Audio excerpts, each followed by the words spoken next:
Good afternoon, ladies and gentlemen. Thank you for making it to the Haworth warehouse. I feel very privileged to introduce you to our first interview round with Alex Brisbilla, who's our editor at Haworth, and Werner Aisslinger. I guess that Werner Aisslinger does not need a big introduction. He's a star here in Cologne because everybody knows the bar at the 24 Hours Hotel. And he's a star also for us. He has done the Julie chair, Julie Plastic, I would say a classic already, in the Capellini collection, and has been working, of course, for many other well-known brands. And with that, I hand over. You have your microphones here to Alex and Werner. Thanks. Thank you. Thank you. Thank you so much. Cool. It is an honor to be here with you. And you've called yourself a DJ. I would like to describe you as the DJ of design. Maybe the collage king. Yeah. But that thing came through the situation that we were more and more into architecture and interior architecture. I was kind of socialized as a product designer 25 years ago, and I worked in product design for quite a long time, also in the furniture industry, lighting and everything. But then we moved 15 years ago more into contract and into mostly hospitality. We do also workspaces and some malls like for Lafayette, so we work around the world, and we are more into spaces. And when you are into spaces, I must say, as a young designer, I always saw my ideas or my products in front of a white photo wall, so just the sculpture that you design. But being more into spaces, I understand that there's a relation from every object to the other. Colors, materials, everything has to match or not match. So in the end, I feel that you are curating spaces, or you can also call it being a DJ, and just trying to find a new match of players on the stage in a space. And so you started out kind of seeing things more in a vacuum, more in isolation. What was the evolution for you of starting to see this network? Network, you mean? As the interaction, the relationship between the object and the space, maybe the city. Yeah, it's kind of a longer evolution. And when we started to do more interior design, we as a studio, we didn't want to just make nice spaces. And there's these generic design hotels, all look the same. Some are more in the brownish world, some are a bit more modern, but for us it was a bit too kind of a boring approach. So we said we need to talk about storytelling, about experience, and to make things happen, which is a bit complicated to really explain in short words. But we wanted to kind of also find a way to be as exciting as the digital world is. I mean, the digital world is so good and so professional and improving every day. And the analog spaces, if you have a lousy shop, or when you are a fashion brand, or if you have a boring showroom, people will not come anymore. They will check your products online, or they will order your food online and not go to the space anymore. So to make analog spaces exciting enough to be visited and you need to do more than just a nice designed interior. So with this kind of race against the digital world means that when you create analog architecture or spaces, you need to be better. You need to be more concerned about experience and surprise, and something people are saying, "Oh wow, what's this?" and being kind of surprised and excited, and not just another space, another shop, another showroom, another concept store. And that's, I think, the problem that interior architecture has to move. Otherwise, it's dead. And that's one of the benefits I guess digital has, is it can refresh whenever it wants. But for you, designing space, how do you keep it fresh and relevant for years and years? that's more difficult question to all the investors and owners of buildings or operators, because normally in a hotel you have all 7 years a soft renovation, all 10 to 15 years a complete renovation. I think the investment you cannot change everything every year or every 2 years. I think it's more an investment problem.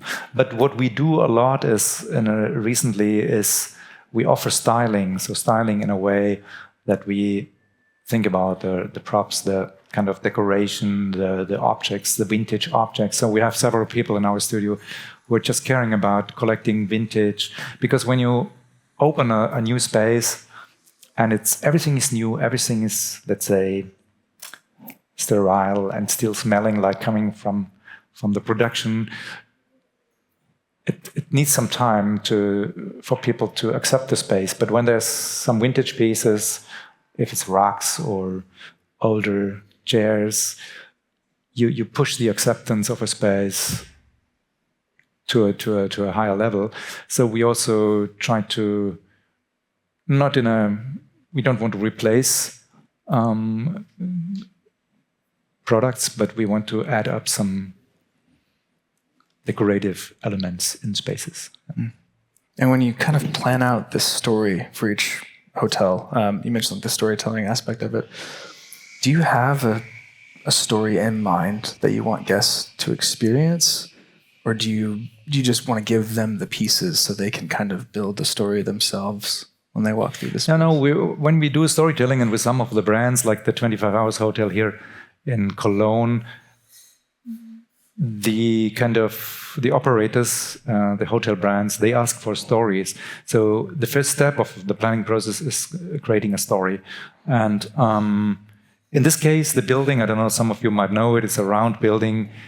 In the center, it's from 1958, and the architect was not from a super democratic, let's say, history. So he was building a very solid building. I think he was socialized in the 30s. So, okay, we said, what was interesting about the 50s? And we said the 50s were, or late 50s, beginning of 60s, there was still utopias, and the dystopias came later, like in the early end of the 60s, early 70s, that the future might have, people understood that the future might be negative or a disaster. In the late 50s and the beginning of the 60s, everybody was excited about living on the moon or on Mars, or living in spaceships and being in the space. So kind of we thought we have to transfer this optimism of this space age, kind of naive optimism from this time into the building, and see the rotational building as a kind of a, how you call it, this kind of a rotational spaceship that is somewhere. So, and to bring in a bit of this spirit from the late 50s, we thought about going in a direction of, in German you speak about Wirtschaftswunder, that is the 50s and 60s, where the economy was growing again after World War II. So, but then we thought maybe this is a bit too, in Germany, this Wirtschaftswunderzeit is also a bit, how would you say in English, it's a tiny, not very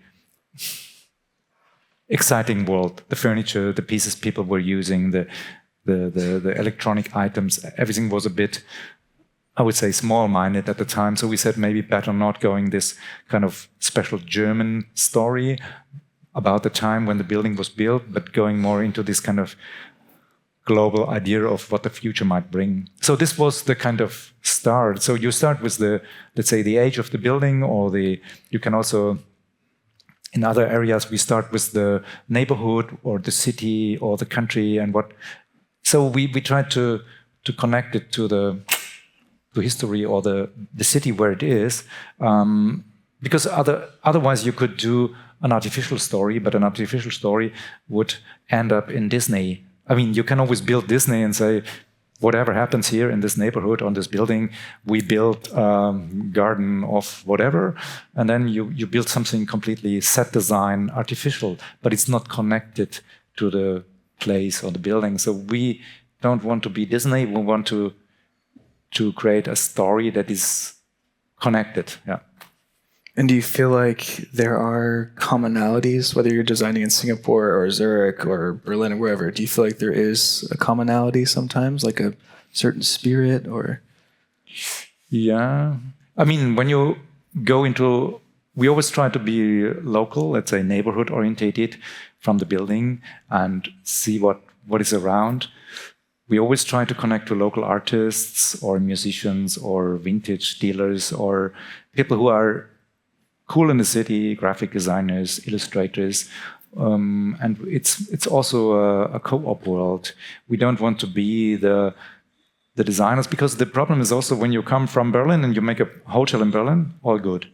But if you come to, let's call it somewhere in Asia or Middle East, and you are not familiar with the life there, and you are, what can you do? You don't know the city better than the locals. So the only way to be a bit more local is to bring in local artists and local, if they have a beer brand or if they are doing rocks or if they're doing whatever people do.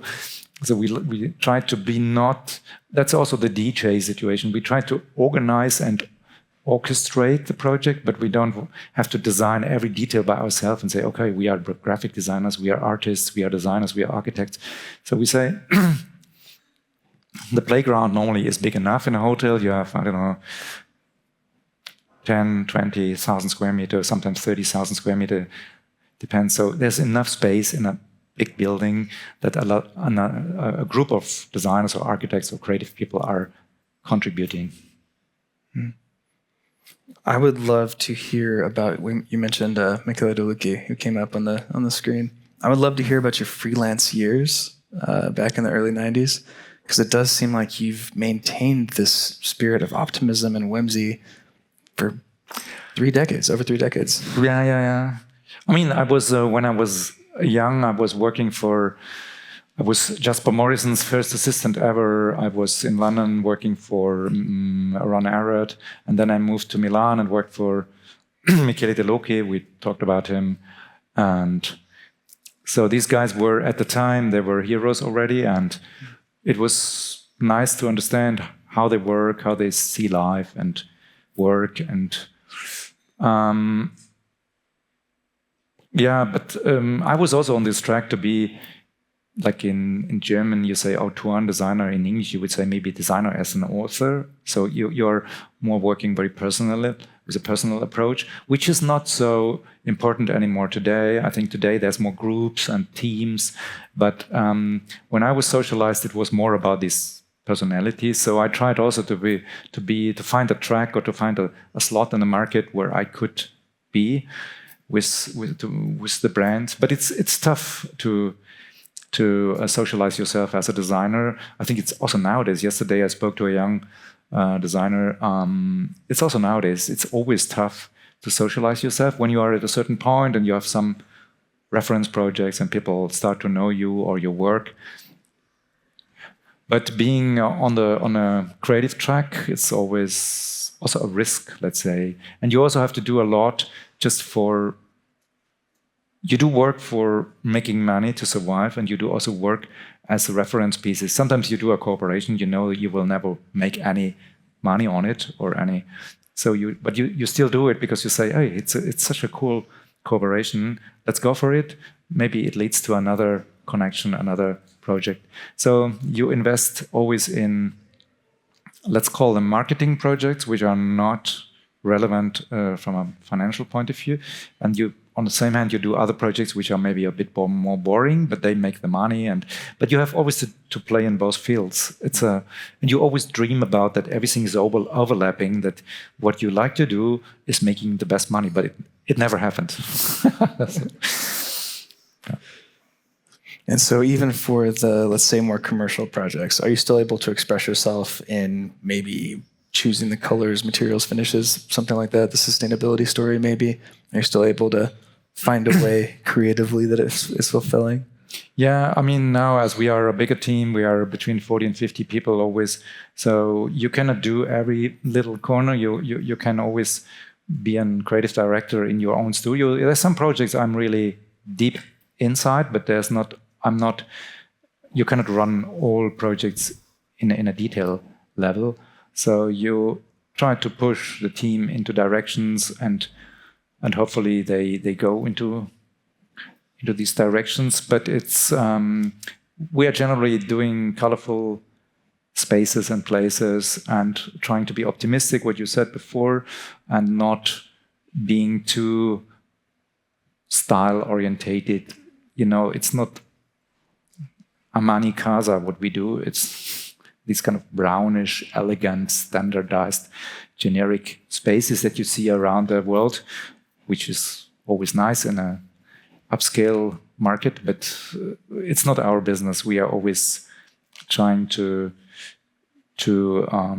find out what can be the next kick in colors, materials, and collages. So collage is also a big topic in our work. We speak also with our clients about collage, that we say its style is not important anymore, that there's a style like it was in the 40s, 50s, 60s. There was always a certain style and everybody tried to follow this style. We say the future is collage. It's always a mix and match of this and that, old, new, vintage, and classics, and modern design.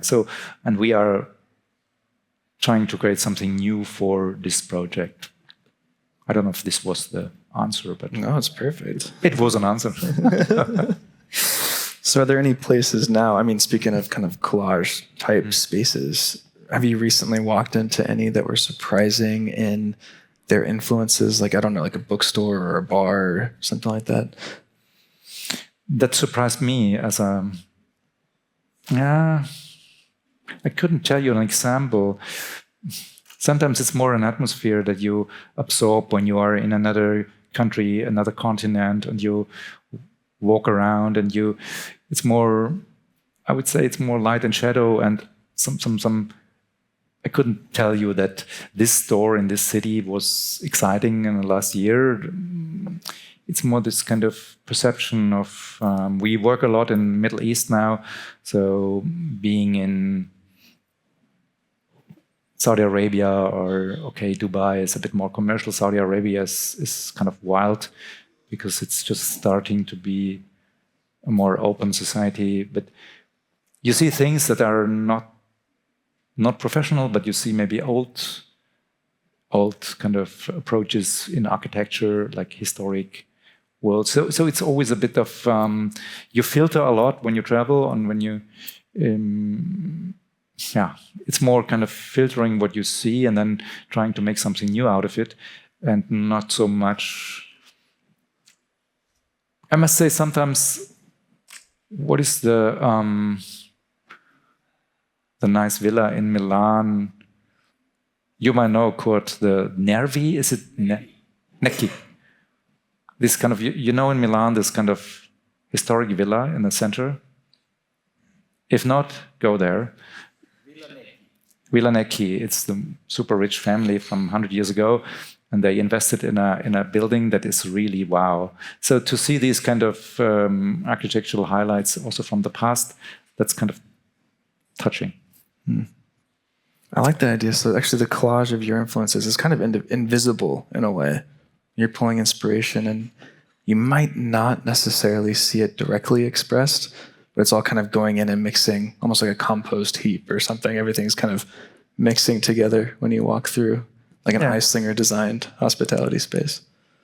Yeah, it's, I think the storytelling and all this kind of what I explained now, if we say we are curating or we are DJs, whatever, it shouldn't be too loud. It's not that we want to, it's not an exhibition in a museum where you have explanation tags everywhere. And it's just a easy space, a easygoing space. So we don't want to be too, I say, too artificial or too intellectual. And it's more kind of, it's happening, but it's not super obvious, and people shouldn't think about what is this and where's the explanation. So it should be easygoing and just approachable for everybody. So it's the level of this kind of storytelling, what I explained, it's not, we don't want to compete with museums or really kind of intellectual areas. It should be a kind of easygoing, let's say. Yeah, people can enter into it easily. Yeah. I like that idea because one thing I did want to ask you about is storytelling. I'm a fiction writer on the side, so I like the idea of storytelling and design and fiction storytelling and where they overlap.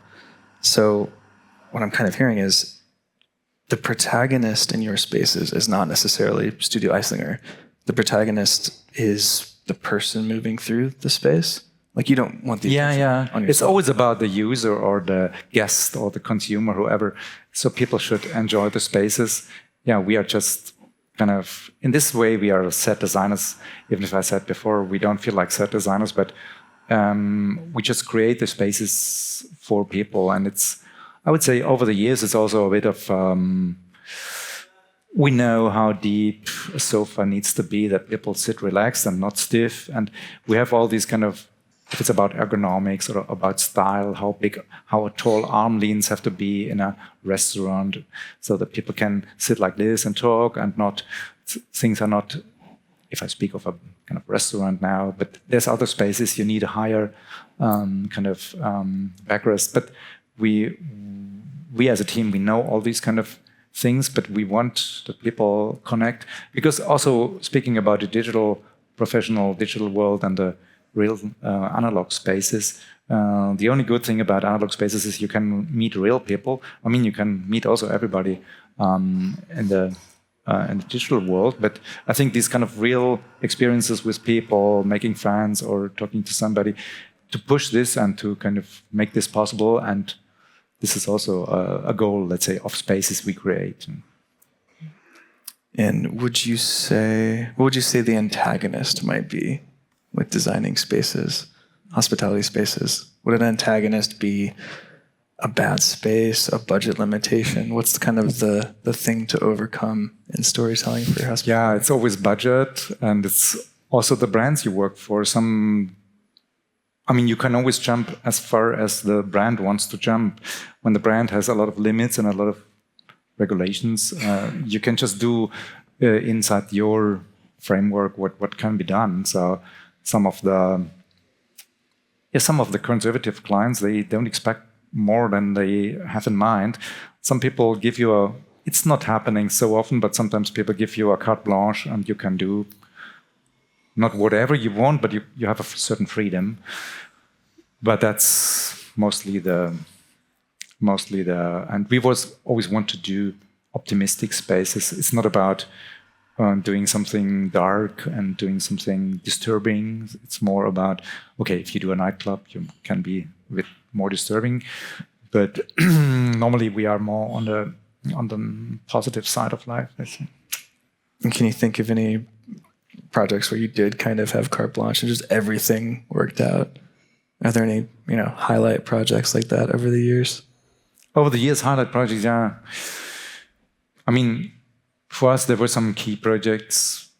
The Love Cube was one, this kind of capsule that you can transport. The 25 Hours Berlin was a big step forward, I think, for hospitality in general, because a lot of people were kind of,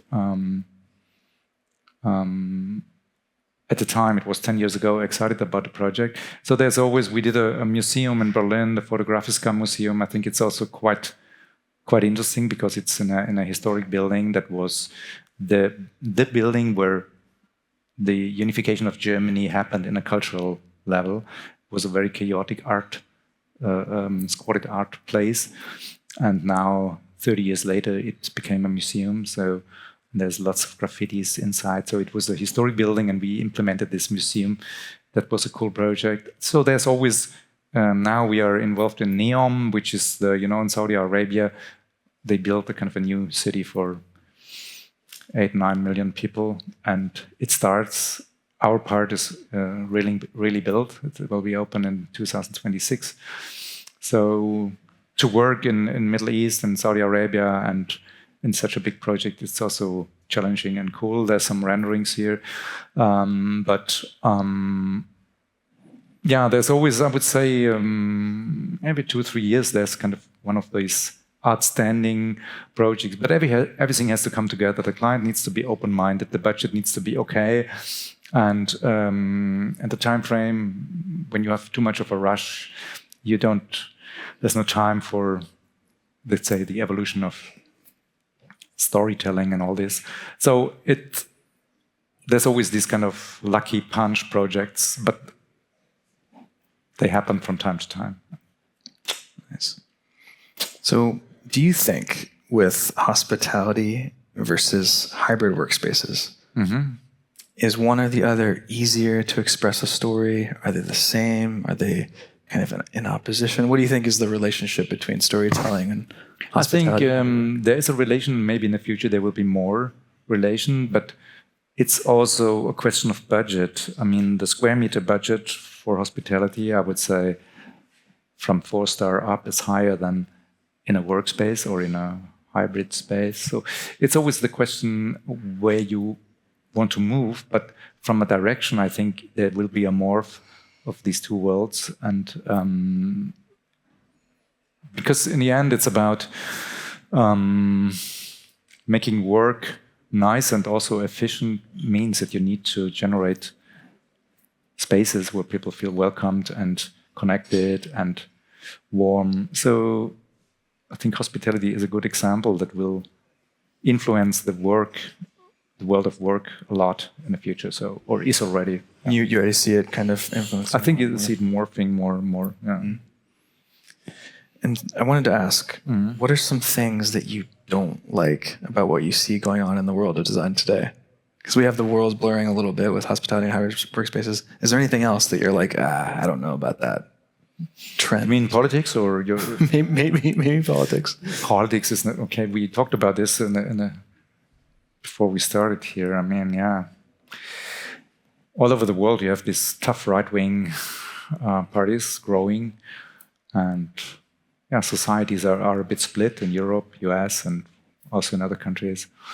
So I think it's a bit like when you are in this creative bubble, okay, you can always try to stay in your bubble of colors and materials and doing nice spaces, but every day you are influenced by whatever happens in the world. The world is in a bit in a, but that's another discussion. I think the world is a bit in a, yeah, it's difficult, but maybe that's not our talk here because I'm not a politician. It's kind of, yeah, I think it's as I'm now not super young anymore, I would say there's always curves in the last century, not centuries, but decades. So things get better and worse when you look at them for 10 years or 20 years. But it's a tough time. And that's also influencing business, that's influencing new designs, products, spaces. So we are not hired when the world is, like in COVID, is drowning. So people like us are also just hired when things are working okay. So we are completely dependent on the overall kind of setting of whatever, larger scale topics. Yeah. I would love to hear what you think about one larger scale topic. Okay. It is a turbulent time, it seems like, in many places.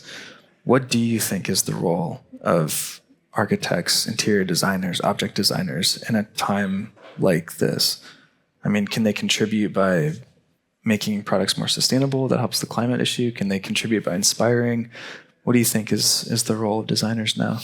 Yeah, the role is always moving. I mean, now it's sustainability and circularity, but I would say everybody still speaks about sustainability and circularity. In 5 years, nobody will talk anymore because all products will be circular and everything will be sustainable. So it's just at the moment something to talk about. It will be a standard in maybe 2 years already or 3 years. So, but yeah, creative people have always to be at the front line of the, let's say, avant-garde thinking. So if you are, you cannot fall behind. You have to move and you have to adjust to the needs of the whatever society, industry, also contract and work world. So you have to move, and I would say in the end it's still about, if you say it's a mega topic, it's always about humanity.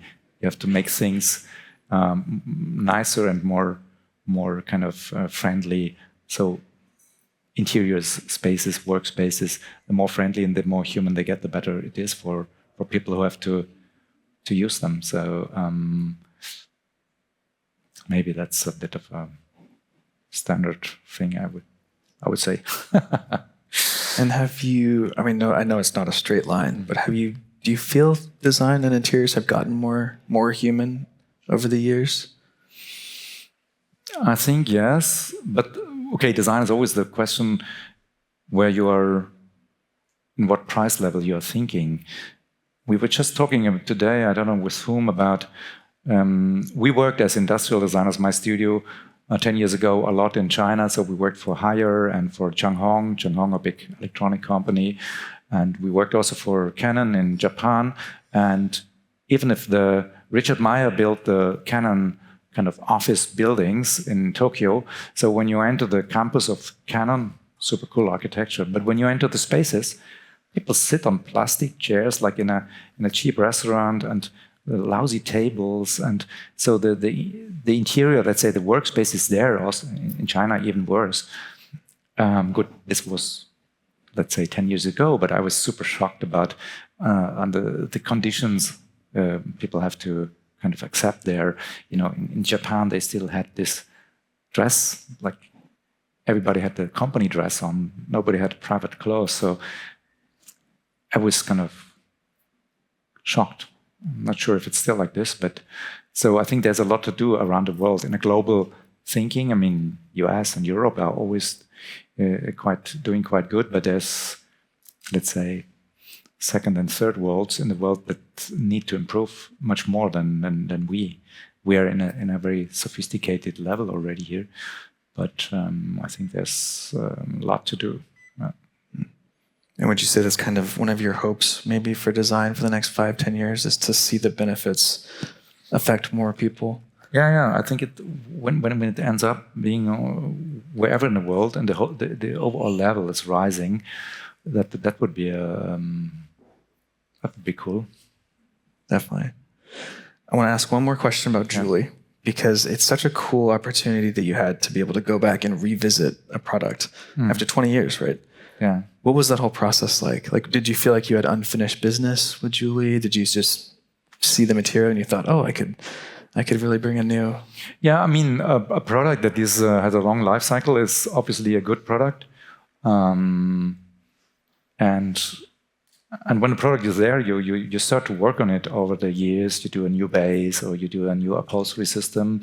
But also when new materials come around the corner, like this upcycling plastic, so you think about, okay, let's go into a new material world. So I think that's just cool about a product. And I would say that nobody talks about the footprint of product development, but the footprint is not only the product and the life cycle of a product, but the footprint is also developing a product.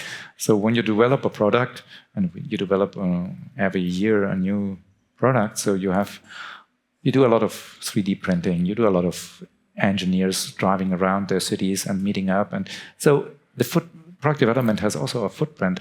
And if you have a product that is obviously working in the market and people still like it over 20 years, that's cool. And you can adjust it from time to time with new kind of versions and new features. I think this is also, it's nice for a brand to have these kind of long runner products and not just doing new tooling, new molds every year, and which is also kind of the footprint. I mean, it's also about cars. I must say that I'm always fighting for people driving cars for 30 years. I have a lot of old cars around because an old car is there, and even if it's 8-cylinder, 20, 30 liter gasoline car, I think the footprint is still better than when you buy every 2 years a new Tesla or a new whatever car. So, because the production of a product, that's the footprint also. So in the end, long life cycles are also, there's always a discussion about life cycles from sustainability people, but I would say long life cycles are never bad, also with furniture. So for young designers who are just getting started now, how would you encourage them to incorporate storytelling or narrative into their designs? As a designer, you have to, you're not, when you are young and you are just coming from university, you mostly think you are a revolutionary person, you change the world and do this and that. But then after a while you understand, okay, I have to survive and I have to do what, you have to make some money. And so it's kind of, and then you get more commercial and you're kind of fulfilling briefings.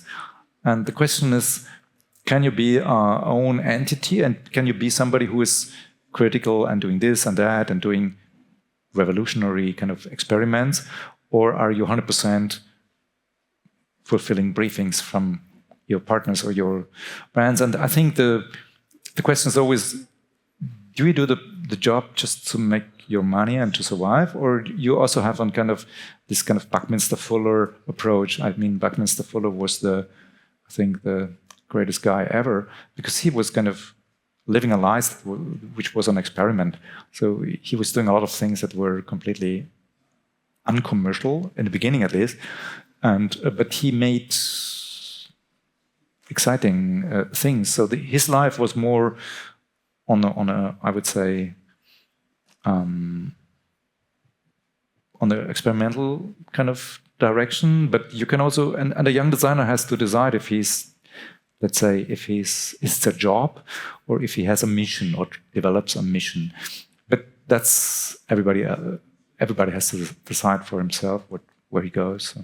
And if we have the mission, we can kind of manage to do some of the stuff just for money on the side, but we focus. That's it. I love that. Well, thank you so much. This has been so great to talk to you, Werner. Thanks for being here. Thank you.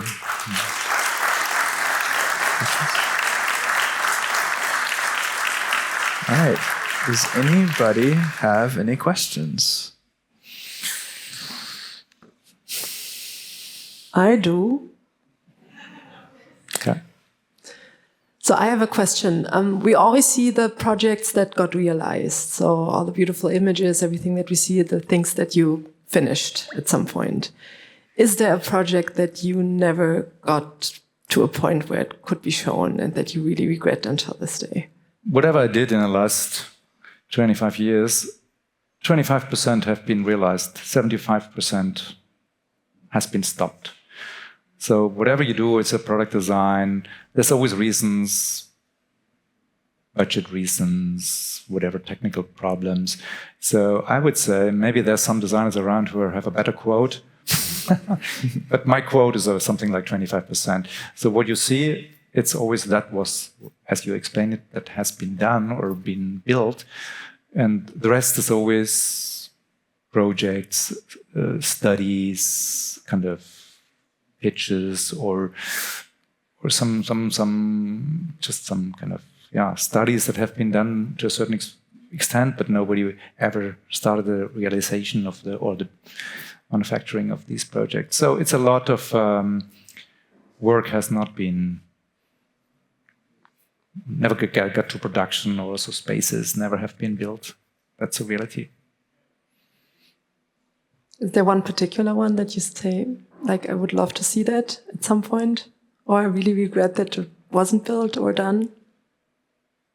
Not particularly, but when I walk around fairs like the Orgatech, I sometimes see things that I would think, oh shit, 2 years ago we showed similar concept to a brand, and the other brand just made it, and our partner didn't do it, and now it's here. So this kind of feeling that projects are kind of in the air. Somebody grabs them and develops them very speedy, and then you are the first on the market, which is good. But when you are your partner is saying, I don't know, let's see, and so the brand you are working with, and then time passes by, and then you see the stuff already on a fair, and then it's too late. So that's a bit of this kind of feeling that, yeah.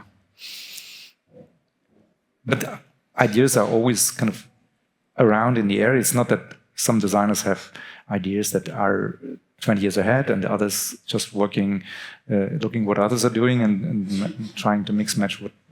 So everybody has a kind of a feeling what might be a next step in the evolution, but the feeling is mostly 2 or 3 years ahead and not 20 years ahead. And everybody is in the same bubble. And then some people are faster and then it's done. So, yeah. One more question. Your chance. Now, I want to talk about, or I want to ask you about relationship with manufacturers, because you have talked a lot about projects, but you're also a product designer, and you have been working with many manufacturers. What's your take on relationship with manufacturers? How do you choose with who you want to work? It has to be a cool brand? Is it that they have to be very sophisticated in product development? Is it just about the money? What's your take on that? It's mostly, I would say, sometimes you are asked, or sometimes it's accidentally you run into somebody and you start to talk, and then you share contacts, and then something happens or not.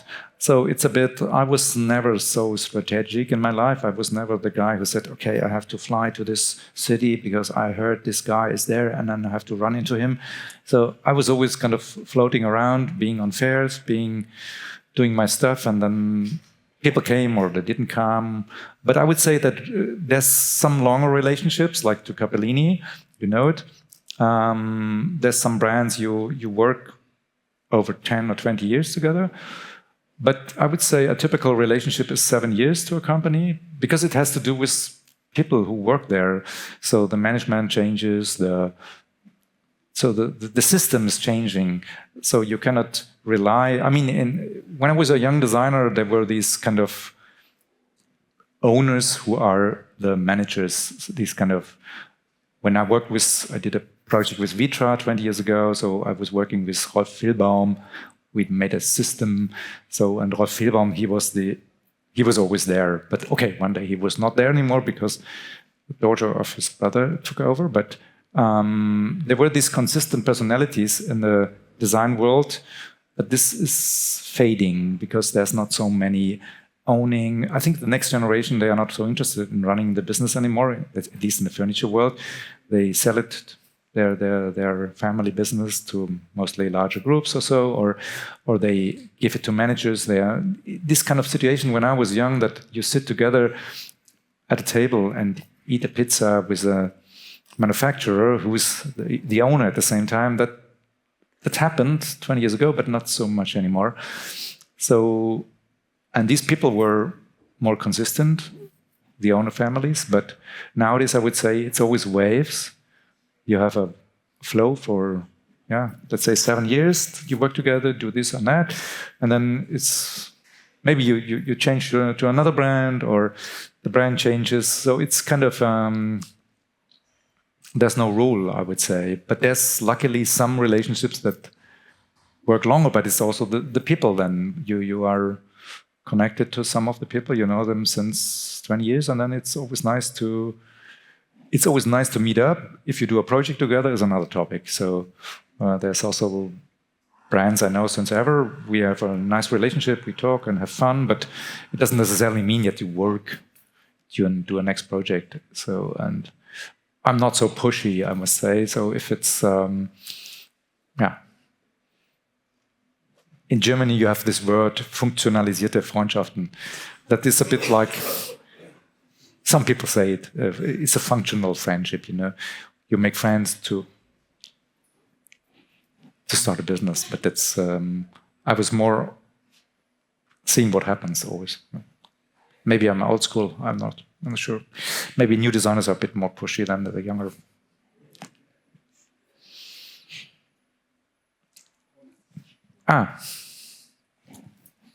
So I told you before, I was never really into design until I started at Haworth. My son loved the 25 hours when I took him there, and he was like, I want to become a designer, because he looked at it. He wanted to become an architect. He loves Lego and all that stuff. How does the next generation become an architect or a designer? Should they? And what should they be careful about? Because is it something I recommend my son? Become the next Werner Aisslinger? Better not. No, I would say that it's nothing new, but it's the truth that your hobby and your work is the same after a while. I'm still working, I would say, 70 hours per week, and I did it for all my life. I work most weeks 7 days and not only 5 days. So, but it's because I love to do my work, and I also love to work on weekends because it's quiet. So other people go on their sailing boat or kind of whatever they do. I don't need to compensate my work time with a fancy hobby or fancy activity.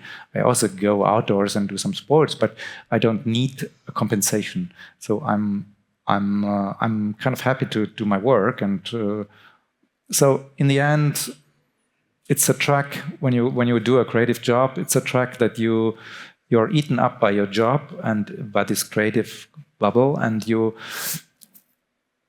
it's not working as a job. You cannot be a designer or architect for 4 days a week. I mean, my employees do it, but they don't have to run the business. They just come when they feel like they come.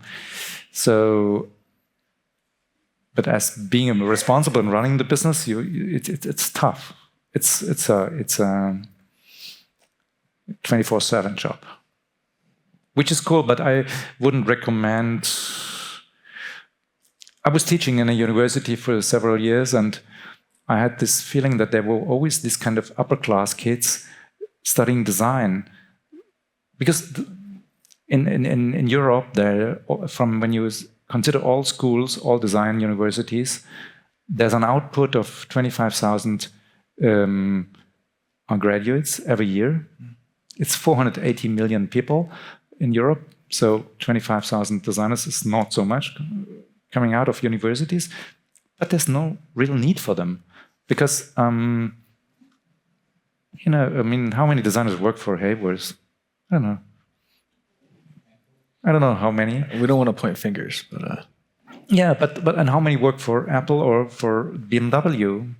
Not so many. So in the end, BMW has maybe 1,000 designers, but they don't change them every year. So where should these 25,000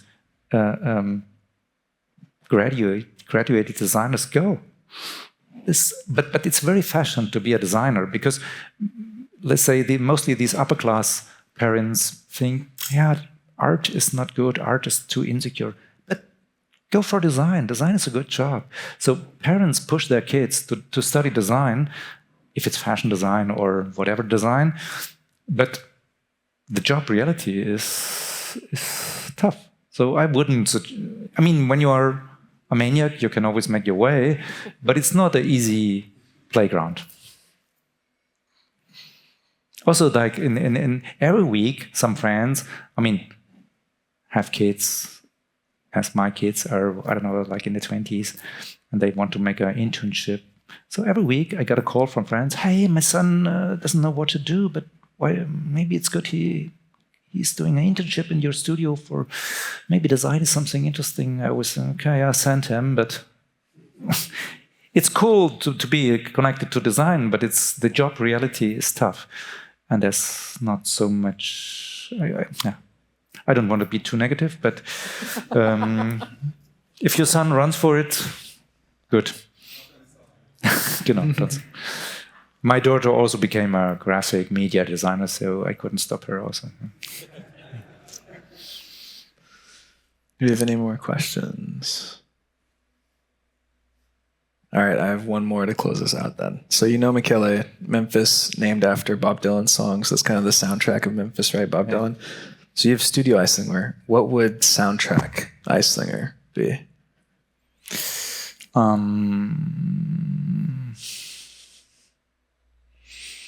I think it would...